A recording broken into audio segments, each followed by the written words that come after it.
श्री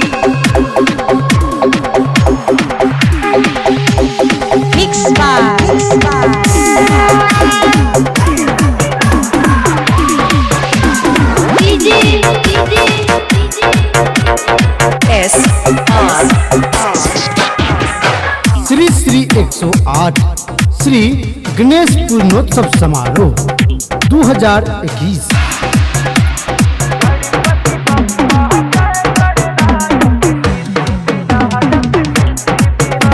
स्थान शिवा अंधठाड़ी मधुबनी। स्थापना वर्ष 2020। दिनांक 10/9/2021। आप सभी भक्तजनों का हार्दिक अभिनंदन करती है और करती रहेगी।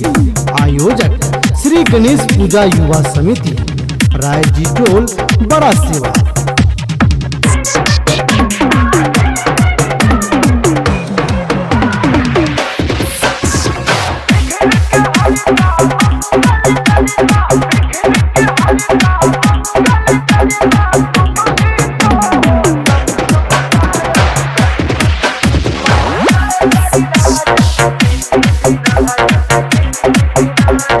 श्री गणेश पूजनोत्सव समिति आप सभी कलश यात्री भाई बहनों का हार्दिक स्वागत करती है और करती रहेगी। प्रेम से बोलिए गणपति महाराज की।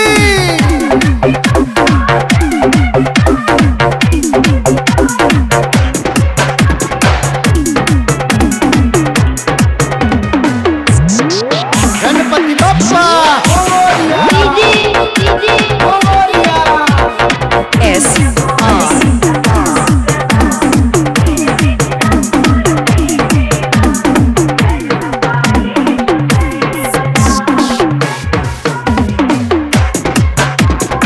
श्री श्री 108 श्री गणेश पूर्णोत्सव समारोह 2021।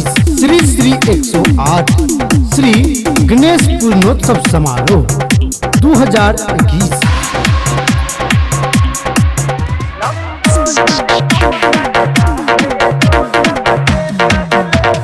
स्थान शिवा अंधठाड़ी मधुबनी। स्थापना वर्ष 2020। दिनांक 10/9/2021। आप सभी भक्तजनों का हार्दिक अभिनंदन करती है और करती रहेगी। आयोजक श्री गणेश पूजा युवा समिति, रायजी टोल, बड़ा सेवा।